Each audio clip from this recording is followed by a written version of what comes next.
Sir अब हमारा question है क्वेश्चन नंबर 6। कह रहा the following is the trial balance has been extracted from the book of Miss Naina. Point to be noted, Miss Naina यानी नैना इस company की फिर से कौन है? एक अकेली सोल प्रोपराइटर, क्योंकि हम चैप्टर कौन सा कर रहे हैं? Financial statement, sole proprietorship. कह रहे हैं prepare final account for the year ended 31 मार्च 2012 तक का दे रखा है ये, ठीक है फाइन। ड्राइंग्स दे रखी है। ड्राइंग्स कहाँ जाएगा सर? बैलेंस शीट में लाइबिलिटी में कैपिटल वाला एक फॉर्मूला होता है, वहाँ ड्राइंग क्या हो जाएगी? माइनस, वहाँ माइनस हो जाएगी। बिल्डिंग कहाँ आ रहा है? एसेट साइड में। डेटर्स कहाँ आएंगे? एसेट में। क्रेडिटर कहाँ आएंगे? लाइबिलिटी में। रिटर्न्स के बारे में मैंने आपको समझाया था, जो डेबिट वाला होता है वो सेल्स रिटर्न होता है और जो क्रेडिट वाला होता है वो परचेज रिटर्न होता है। परचेज कहाँ आएगी? ट्रेडिंग के 2 में। सेल्स कहाँ आएगी? ट्रेडिंग के बाय में। डिस्काउंट के बारे में मैंने आपको समझाया था, जो डेबिट वाला डिस्काउंट है वो हमारा एक्सपेंस है और जो क्रेडिट वाला डिस्काउंट है वो क्या है? हमारी इनकम। ये है डिस्काउंट रिसीव 50-100 रुपीज़ इनकम और 70-100 क्या है हमारा? Discount allowed. अच्छा, life insurance, point to be noted, fire insurance premium नहीं लिखा ये लाइफ इंश्योरेंस है। यानी लाइफ इंश्योरेंस मतलब मिस नैना ने लाइफ इंश्योरेंस अपनी लाइफ का खर्चा करा है, उनकी अपनी पर्सनल लाइफ का। यानी लाइफ इंश्योरेंस बिल बोले तो पर्सनल होती है, यानी कि ड्राइंग्स है। कल को यहाँ इनकम टैक्स लिखा आ जाए तब भी वो पर्सनल होता है, यानी कि ड्राइंग है। लाइफ इंश्योरेंस लिखा आ जाए, लाइफ अपनी पर्सनल लाइफ के लिए वो अपना प्रीमियम पे करती हैं LIC कंपनी को, तो ये उनकी पर्सनल खर्चा है 3000 रुपये। पर्सनल खर्चा ड्राइंग्स होती हैं। ड्राइंग्स कहाँ आती हैं सर? बैलेंस शीट में लाइबिलिटी में कैपिटल वाला फॉर्मूला होता है, वहाँ पर ड्राइंग माइनस हो जाती है। कैश क्या है हमारा? एसेट। ओपनिंग स्टॉक ट्रेडिंग के 2 में आएगा। Point to be noted sir, bad debt मैंने आपको बताया था कि ट्रायल बैलेंस के अंदर अगर कोई बैड डेट दिया होता है तो वो हमारा बैड डेट 1 होता है और एडजस्टमेंट में जो बैड डेट दिया होता है वो हमारा बैड डेट 2 होता है। बैड डेट 1 कहाँ आता है? बैड डेट 1 हो चाहे बैड डेट 2 हो, चाहे जितने भी बैड डेट हो, सब बैड डेट कहाँ आते हैं? P&L की 2 साइड में आते हैं। अच्छा सर, ये रिजर्व फॉर बैड डेट क्या है सर? ये वही आपका प्रोविजन फॉर डाउटफुल डेट, पुराना वाला। याद करो, पुराना वाला प्रोविजन हम कहाँ लिखते हैं? P&L की बाय में, क्योंकि उसको हमें ऐड करना होता है। और नया वाला प्रोविजन कहाँ दिया होता है? नीचे एडजस्टमेंट में। ये बात तो आपको अच्छे से आ जानी चाहिए कि पुराना वाला प्रोविजन ट्रायल बैलेंस में दिया होता है, वो ऐड होने के लिए P&L की बाय में आ जाता है और नया वाला प्रोविजन फॉर डाउटफुल डेट वो नीचे दिया होता है एडजस्टमेंट, वो P&L की 2 में आता है और वही सेम टू सेम प्रोविजन जो एडजस्टमेंट में दिया होता है वो बैलेंस शीट की लाइबिलिटी में भी आता है। पुराना वाला प्रोविजन हम ऐड क्यों करते हैं? क्योंकि सर उसको हमने गलत माइनस करवा दिया था, इसलिए हम उसको ऐड करते हैं और नया वाला प्रोविजन हमको माइनस करवाना चाहिए था, इसलिए हम उसको माइनस करवाते हैं। नेक्स्ट, फिर उसके बाद है कैरेज इनवर्ड, ये ट्रेडिंग के 2 में आ जाएगा। कैरेज इनवर्ड ट्रेडिंग के 2 में आ जाएगा। वेजेस ट्रेडिंग के 2 में आ जाएगा। मशीनरी एसेट साइड में जाएगा। फर्नीचर एसेट में आएगा। ऑफिस एक्सपेंसेस P&L के 2 में आएगा। बैंक कमीशन P&L के 2 में आएगी। और कई बच्चे कहते हैं सर ये कमीशन रिसीव हो रही है कि पेड हो रही है? देखिए ये खर्च, ये चीज़ इस समय डेबिट में लिखी है और सारे एक्सपेंसेस कहाँ आते हैं? डेबिट में। अगर यही कमीशन क्रेडिट में लिखी होती तब मैं कहता हाँ ये मेरी कमीशन क्या हो रही है? मुझे रिसीव हो रही है। अच्छा, BR मेरा एसेट है और BP क्या है? मेरी लाइबिलिटी।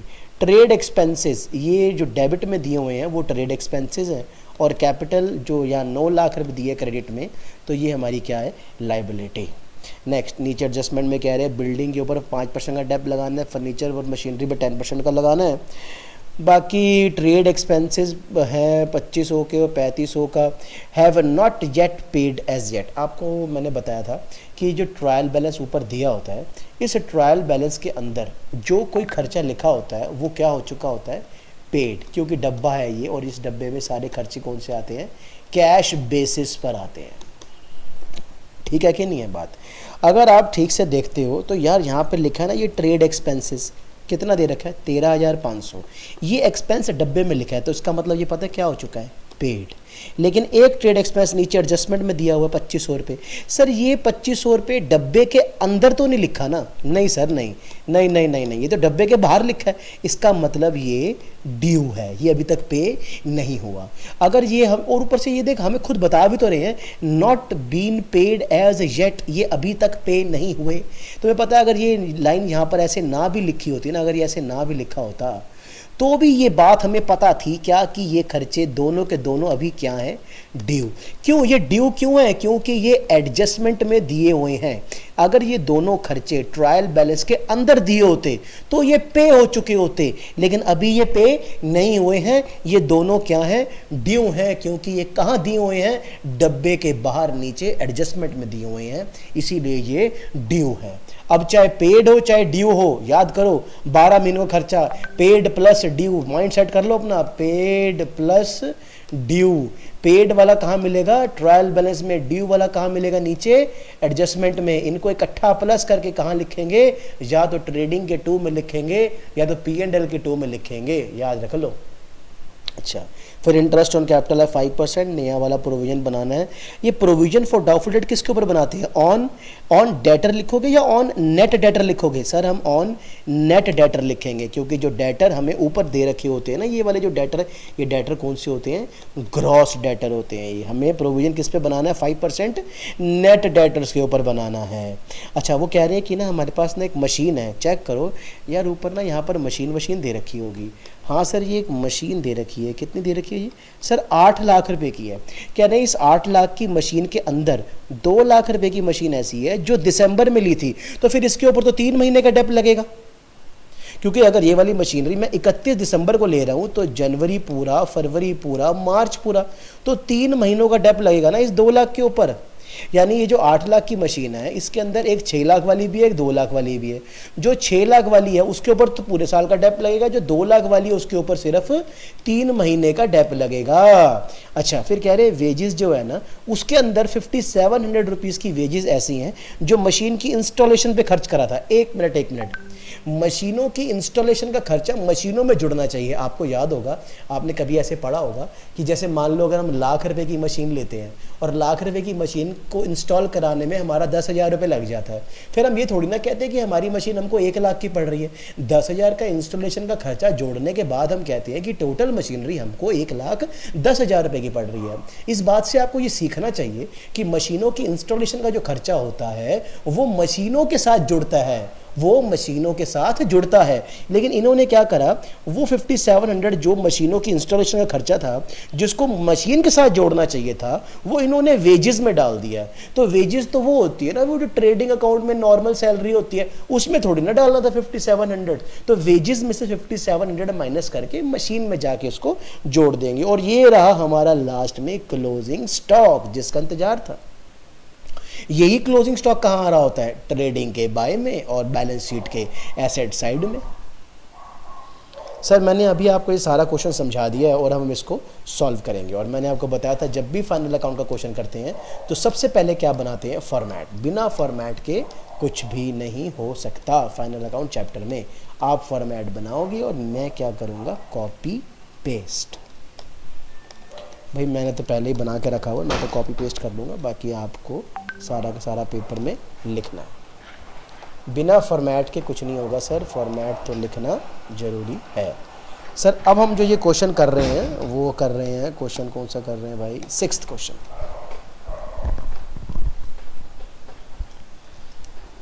सर 6th क्वेश्चन कर रहे हैं अब हम। ये आओ ज़रा देखें 6th क्वेश्चन में क्या चल रही है बातें। सर मैंने आपको बताया था पहले सारा फॉर्मेट बना लेंगे और फॉर्मेट के अंदर कुछ फालतू चीज़ें लिखी हैं, इसको हटा दे, किसी काम की नहीं है ये। अप्रूवल हटो यहाँ से।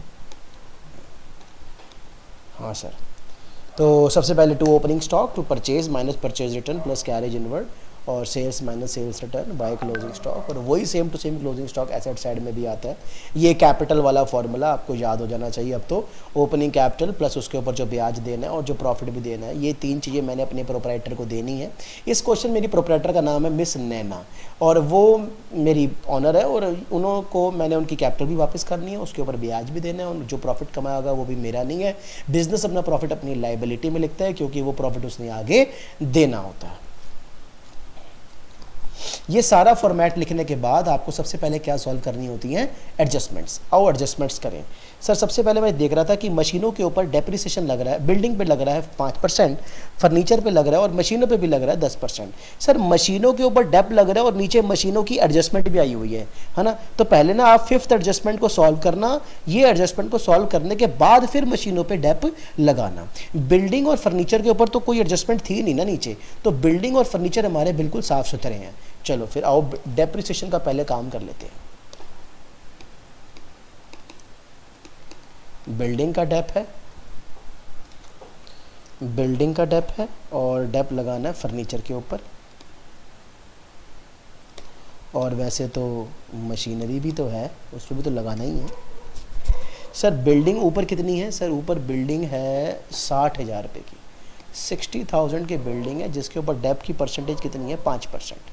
तो इसके ऊपर डेप लगा देते हैं, इसका 5% आ जाएगा 3,000, माइनस कर दो 57,000 की बिल्डिंग बच गई।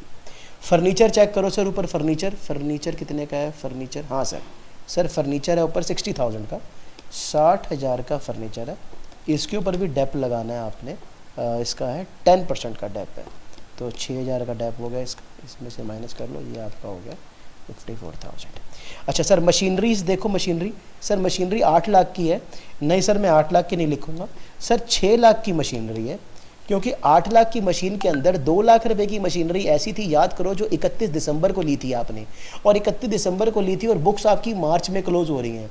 तो यानी कि मार्च से 3 महीने पहले, यानी कि आप समझो मेरी बात को, मैं भाई समझा के भी हटा था कि इस मशीन के अंदर 2 लाख रुपए की मशीन ऐसी है जो आपने कब खरीदी थी, 31 दिसंबर 2011 को, और बुक्स कब क्लोज हो रही है, 31 मार्च 2012 को। अब ये 31 दिसंबर 2011 है बेटा, 31 दिसंबर 2011 है, अभी जनवरी, फरवरी और मार्च 2012 आएगा, तो 3 महीनों का इसके ऊपर, इस 2 लाख की मशीन के ऊपर 3 महीने का डेप लगेगा, क्योंकि 8 लाख के अंदर सिर्फ यही है 2 लाख वाली जो 31 दिसंबर को ली थी, लेकिन जो बची हुई 6 लाख की है ना, वो थोड़ी ना 31 दिसंबर को ली थी, वो तो पहले से पड़ी हुई थी। इसलिए इस 6 लाख के ऊपर पूरे साल का डेप लगेगा। ये 6 लाख का 10% पूरे साल का डेप आ जाएगा, इसके ऊपर तो आ जाएगा 60,000 पूरे साल का, और ये बच गई आपकी फिर 5,40,000 की। और ये तो मशीनरी फर्स्ट थी। एक सर मशीनरी और भी थी सेकंड वाली, वो कितने की थी सर? वो 2 लाख की थी, लेकिन आपको याद है उसकी इंस्टॉलेशन का खर्चा जो हमने वहाँ जोड़ दिया था वेजेस में, 5700। टोटल ये मशीन कितने की पड़ी है अब आपको? सर ये हमें पड़ रही है 2,57,000 की। अब इसके ऊपर क्या लगाएंगे, डेप्रिसिएशन, वो भी कितने महीनों का, 3 महीनों का, वो भी 10%। अब इसका 10% निकाल लेते हैं, 205700 का 10% इंटू में 3/12। आओ जरा करें फटाफट, 205700 का पहले निकालेंगे 10% इंटू 3 डिवाइडेड बाय 12। सर ये पॉइंट में आया 5143 कर दो, और ये माइनस कर दो इसमें से, 205700 माइनस 5143, ये बच गई 2,00,557 की बच गई। तो आपको अपना माइंड सेट करना है फाइनली, क्या 57,000 54,000 ये सारा कुछ। और अगर आपको नहीं विश्वास हो रहा, नहीं ध्यान लग रहा, तो ये 5700 जो इंस्टॉलेशन का मैंने अभी अभी यहाँ पर जो जोड़ा है, ये आप पढ़ लो ना, क्वेश्चन पढ़ लो ना, क्वेश्चन पढ़ो। कह रहे हैं wages include 5700 rupees spent on the installation of machine. अब ये जो 5700 जो आपने मशीन की इंस्टॉलेशन पे लगाया होगा, तो ये जो 2 लाख की मशीनरी आपने परचेज करी है, इसी पे लगाया होगा ये 5700 रुपीज़। तो ये 5700 इस मशीन में जाके जुड़ना चाहिए। आपको ऐसे नहीं बोलना चाहिए आपकी मशीन 2 लाख की है, 2 लाख और 5700 को प्लस करके बोलना चाहिए 2,57,000 रुपीज़ की ये मशीन है, जो 31 दिसंबर को आपने ली थी। अब उसके ऊपर 3 महीने का डेप लगा दूंगा, जैसे कि मैंने अभी अभी यहाँ इसके ऊपर 3 महीने का 10% 3/12 करके डेप लगाया। अगर आपको कोई डाउट आता है अभी भी तो आप मेरे से पर्सनली कॉल करके पूछ लेना, दैट्स ऑल। अच्छा, अब डेप्रिसिएशंस की बात करो। डेप एक तो ये डेप है, एक ये डेप है, एक ये डेप है, एक ये डेप, सॉरी फ्लो में चला गया, एक ये डेप है। सर ये सारे डेप इकट्ठे प्लस कर ले जरा। एक तो 3000 का डेप है, एक 6000 का डेप है, एक 60000 का डेप है, एक 5143 का डेप है। सर टोटल डेप हो गए 74,143। ये सारे डेप्रिसिएशन कहाँ आएंगे सर? P&L अकाउंट के टू साइड में आएंगे। To depreciation 74,143 done. आओ सर अगली एडजस्टमेंट पढ़ें। कह रहे हैं ट्रेड एक्सपेंसेस हैं 2500 रुपये के और वेजेस कितनी है? 3500 रुपये की ड्यू हैं। अच्छा जी ड्यू हैं, आ जाओ पहले तो इधर आ जाओ वेजेस को लेके। टू वेजेस, सर वेजेस ऊपर मेरे को अगर ट्रायल बैलेंस में अगर मैं देखूँ ना तो वेजेस मुझे दे रखी है, ये देखो 27,700 रुपये, 27,700 रुपये। इसी वेजेस के अंदर याद करो मशीनों का इंस्टॉलेशन घुसेड़ रखा था बेफिजूल का 57। वही मैंने यहाँ से माइनस करके कहाँ जोड़ा था? अभी यहाँ पे मशीनों में प्लस किया था, उसके बाद फिर डेप लगाया था, याद करो। तो वो वेजेस यहाँ से इंस्टॉलेशन तो पहली बात माइनस हो जाएंगी और उसके बाद यहीं पर क्या प्लस हो जाएगी? ड्यू वाली वेजेस कितनी है? 3500 रुपये की। देखो 3500 रुपये, वो 3500 यहाँ पर प्लस हो जाएगा। प्लीज़ यार याद रख लो, याद कर लो, पेड प्लस ड्यू कहाँ मिलता है? एडजस्टमेंट में। पेड कहाँ मिलता है? ट्रायल बैलेंस में। इकट्ठे प्लस हो जाते हैं ये। और ड्यू वाला खर्चा प्लस क्यों करते हैं? बेशक ये खर्चा पे ना हुआ हो, है तो इसी साल का, इस साल के ट्रेडिंग में तो आएगा। ये इसी चक्कर, इसी वजह से यहाँ पर क्या होता है? ये प्लस होता है। मैचिंग कंसेप्ट, एक्रूअल कंसेप्ट भी। अच्छा, अब 27700 प्लस माइनस 5700 प्लस में 3500, ये आपका आ जाएगा बाहर 25,500। इसके बाद ना सर एक ना एडजस्टमेंट थी, ट्रेड एक्सपेंसेस का 2500 ड्यू था। तो आ जाओ इधर आ जाओ, P&L में ट्रेड एक्सपेंसेस, ये आपका ट्रेड एक्सपेंस। कई बच्चे कहते हैं सर ट्रेड है तो ट्रेडिंग में आ जाएगा। अबे उल्टी खोपड़ी, नलायक, मेंटल पागल। ट्रेडिंग अकाउंट में सिर्फ फैक्ट्री के खर्चे आते हैं। कौन से खर्चे आते हैं मेरे भाई? फैक्ट्री के। भाई कम से कम अब तो याद कर ले, 2-2.5 दिन हो गए इसको पढ़ते हुए उल्टी खोपड़ी, कि भाई साहब हमारे डायरेक्ट एक्सपेंसेस जो फैक्ट्री वाले होते हैं, कौन से होते हैं ये भाई साहब? ये फैक्ट्री वाले होते हैं। और फैक्ट्री वाले ये सारे होते हैं। और इसमें ये क्या आती है? एक वेजेस। ये सारे खर्चे कहाँ आते हैं भाई साहब? ट्रेडिंग अकाउंट के 2 में आते हैं। तो ये जो मैं अभी बना रहा हूँ ये ट्रेडिंग ही बना रहा हूँ, और ट्रेडिंग में मैंने जस्ट अभी लिखा वेजेस, दैट्स ऑल। और ये जो ट्रेड एक्सपेंस है वो ट्रेडिंग में नहीं आता, वो P&L में आता है। ट्रेड एक्सपेंस ऊपर ट्रायल बैलेंस में कितना दे रखा है? 13,500। जो डब्बे में दिया हुआ है वो क्या है? पेड। और जो एडजस्टमेंट में दिया वो क्या है? ड्यू। 13,500 और एडजस्टमेंट में दे रखा है 2500। ये लो जी, ये प्लस हो जाएगा और ये 514 और ये 16,000 हो गया। Paid plus due. और ड्यू वाले खर्चे कहाँ आते हैं? बैलेंस शीट की लाइबिलिटी में भी आते हैं, क्योंकि सर ये आउटस्टैंडिंग एक्सपेंसेस है। स्टिल अभी तक ड्यू हैं। एक ट्रेड एक्सपेंस का ड्यू था, एक वेजेस का भी ड्यू था। एक था एक 2500, एक 3500। अगली एडजस्टमेंट देखो, इंटरेस्ट ऑन कैपिटल है 5%। हाँ जी मिस नैना जी ने कैपिटल कितनी लगाई थी? या कैपिटल हाँ, ये देखो जी 9 लाख रुपए की ये कैपिटल लगाई है मिस नैना ने। तो ये कैपिटल तो यहाँ आएगी और इसके ऊपर 5% का ब्याज आएगा 45,000। और जो ये ब्याज इनको मैं दे रहा हूँ ये मेरा क्या है? एक एक्सपेंस, क्योंकि इन्होंने कैपिटल लगाई है। कैपिटल तो मैंने वापस करनी ही करनी है, कैपिटल तो मेरी लायबिलिटी है। लेकिन जो 5% का ब्याज मैंने एक्स्ट्रा जो और देना है, ये 45,000 क्या है? मेरा एक्सपेंस है ना। तो मैं अपने एक्सपेंसेस कहाँ लिखूंगा? P&L के 2 में भी लिखूंगा। Interest on capital. Next adjustment है, प्रोविजन बनाना है 5% ऑन नेट डेटर्स के ऊपर। आओ सर ऊपर डेटर देखें। सर डेटर जी कहाँ है? डेटर ये रहा सर ऊपर, एक 50,000 है और एक 80,000 है। सर बैलेंस शीट में आ जाओ, फटाफट आ जाओ सर। सर क्रेडिटर्स जो दे रखे थे वो थे 80,000 रुपये के, और डेटर कितने दे रखे थे? 50,000 रुपये के। लेकिन ये जो डेटर है अभी ये कौन से हैं? ग्रॉस है। इसमें से आपको याद है आपने क्या क्या माइनस करना है? सर आप बताओ ना, इसमें से क्या क्या माइनस करना है? सर एक क्वेश्चन आया था, याद करो, डेटर में से अप्रूवल भी माइनस हुआ था, बैड डेट 2 माइनस हुआ था। याद है वो ऑफिस का रेंट जो गलती से हमने डेटर की लिस्ट में घुसेड़ रखा था। ऐसा कुछ भी इस क्वेश्चन में नहीं है, ना इस क्वेश्चन में बैड डेट 2 है जो एडजस्टमेंट में दिया होता है, ऐसा कुछ नहीं है। इस क्वेश्चन में अप्रूवल वाली एडजस्टमेंट भी नहीं है। इस क्वेश्चन में ऑफिस का जो रेंट था, याद करो, जो हमने डेटर की लिस्ट में घुसेड़ दिया था फर्स्ट क्वेश्चन के अंदर, ऐसा भी इस क्वेश्चन में हरगिज नहीं है। इस क्वेश्चन में डेटर के ऊपर नीचे कोई भी एडजस्टमेंट नहीं थी, तो ये जो हमारे ग्रॉस डेटर है यही हमारे क्या बन जाएंगे फिर अब नेट डेटर, यही 50,000 सीधा बाहर आ जाएगा। और इसी 50,000 का प्रोविजन कितना बनाना था, 5%, जो कि आएगा 2500। तो PBDD @ 5%, 2500, ये कौन सा प्रोविजन है सर, ये प्रोविजन है नया वाला। और पुराना वाला प्रोविजन कहाँ आ जाएगा, PBDD, सर वो P&L की बाय में आ जाएगा। चेक करो पुराना वाला प्रोविजन कहाँ है सर, पुराना वाला ये देखो, रिजर्व फॉर बैड डेट दिए 17,000 रुपये। बाय गॉड, मतलब पहले मैंने अपने मन में सोचा था कि 17,000 डूबेगा, लेकिन अब 2500 डूबेगा। अच्छी बात है, पैसे कम डूब रहे हैं, फ़ायदा ही हो जाएगा।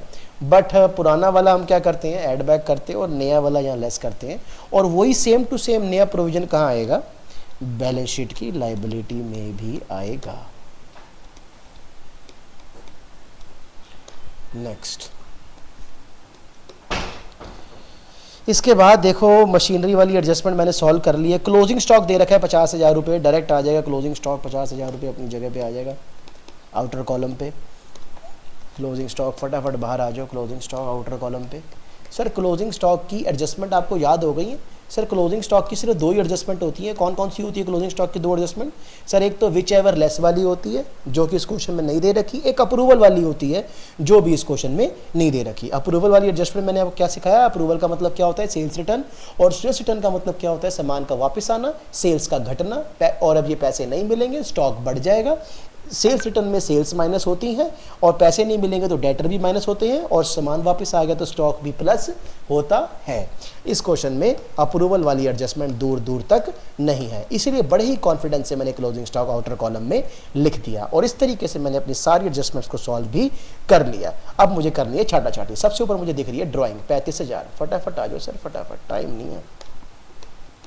35,000 की ड्राइंग। नेक्स्ट बिल्डिंग हो गई, उसके बाद डेटर हो गए, क्रेडिटर हो गए, रिटर्न, सर ये डेबिट वाला सेल्स रिटर्न है, आ जाओ फटाफट आ जाओ, ये लो जी सेल्स रिटर्न 3500, और क्रेडिट वाला ये 2900 क्या है हमारी, सर ये हमारी परचेज रिटर्न है। उसके बाद डिस्काउंट, डेबिट में भी दे रखा है क्रेडिट में भी दे रखा है, तो डेबिट वाला हमारा डिस्काउंट अलाउड है, डेबिट वाला डिस्काउंट अलाउड है, वो हमारा एक्सपेंस है, टू डिस्काउंट अलाउड, ये हमारा एक्सपेंस है। कितना था ये डिस्काउंट, 7100 और 5100, 5100 इस तरफ है, 7100 इस तरफ है, ये हमारा बाय डिस्काउंट रिसीव्ड है। इसके बाद लाइफ इंश्योरेंस, अरे पर्सनल है, ये भी तो ड्राइंग ही होती है, ड्राइंग है, तो आ जाओ इधर आ जाओ फटाफट। कितनी थी ये, 3000 है। अरे सर इसमें तो 2 ड्राइंगें हो गई, 3000 की ड्राइंग और भी है, चलो कोई नहीं, जो भी है सो है। अगला देखो फटाफट, कैश कितना दे रखा है, 30,000 रुपये। आ जाओ फटाफट आ जाओ, कैश ऐसा था हमारा, कैश 30,000 रुपये कैश। नेक्स्ट देखो कैश के बाद ओपनिंग स्टॉक कितना दे रखा है भाई साहब, 12,000 रुपये। फटाफट आ जाओ सर, फटाफट, ओपनिंग स्टॉक 12,000 रुपये, आओ यहाँ लिखो फटाफट, ओपनिंग स्टॉक 12,000। उसके बाद बैड डेट डब्बे में दिया हुआ है, sir there are 2 type of bad debt 1 and bad debt 2। Bad debt 1 कहाँ दिया होता है सर, बैड डेट 1 दिया होता है ट्रायल बैलेंस के अंदर, और बैड डेट 2 कहाँ दिया होता है, एडजस्टमेंट में। सर बैड डेट 2 नहीं दिया हुआ, बैड डेट 1 जो ट्रायल बैलेंस में दिया था वो कितना था, 5,000। नेक्स्ट, उसके बाद पुराना वाला प्रोविजन हो गया, carriage inward 6200 rupees, carriage inward माल को मंगाने का खर्चा, कैरेज इनवर्ड कितना था सर, कैरेज इनवर्ड था सर 6200, 6200 रुपये। इसके बाद सर मुझे दे रखी हैं वेजेस, भैयारी बिल्कुल वेजेस हो गई, मशीनरी हो गई, फर्नीचर हो गया। ऑफिस एक्सपेंसेस, सर ऑफिस के खर्चे 35,000 रुपये, ऑफिस का खर्चा आएगा P&L के 2 में आएगा सर, 2 ऑफिस एक्सपेंस। कितना दे रखा था ऑफिस एक्सपेंस, सर 35,000 रुपये दे रखा है। इसके बाद बैंक कमीशन डेबिट में दे रखी है, खर्चा है सर, इधर आ जाएगा फटाफट यहाँ पे 2 बैंक कमीशन। कितनी दे रखी थी बैंक कमीशन, दे रखी है 2,000 रुपये। नेक्स्ट इसके बाद देखो बी आर बी पी दे रखे हैं। ओ सर बी आर हमारा एसेट है, बी पी हमारी लाइबिलिटी है। ये लो सर बी आर, अबे बी आर यहाँ क्यों लिख रहा है बे, सॉरी गाइस, बी पी यहाँ, बी आर यहाँ, बी पी कहाँ है, बी पी है 40,000 और बी आर कितना दे रखा है 60,000। Done sir, B R B P भी हो गए, ट्रेड एक्सपेंस हो गया, कैपिटल भी लिख दी सर, हो गया सर, सारी छाटा छाटी भी कर ली। अब सर करनी है क्लोजिंग। अबे परचेज तो लिखी नहीं मैंने, कैसे कर लिया सारी छाटी छाटी। परचेज देखो ना यार, हाँ परचेज एक 3 लाख है और 4,65,000 है, ये 3 लाख है और ये 4,65,000 है। हाँ करें closing, 3 lakh minus 2900 plus carriage inward 30300 और 4,65,000 माइनस परचेज रिटर्न का 3500, आउटर कॉलम में 461,500। और इसकी क्लोजिंग करें प्लस 50,000, ये लो सर 511,500 511,500, कमी आ रही है, क्या बोलेंगे इसको, to gross profit carried down. Sir gross profit की अगर हम बात करें तो माइनस होगा 12,000, फिर माइनस होगा 30300 000 और शट यार 3 लाख माइनस 2900 प्लस 6200 303,300।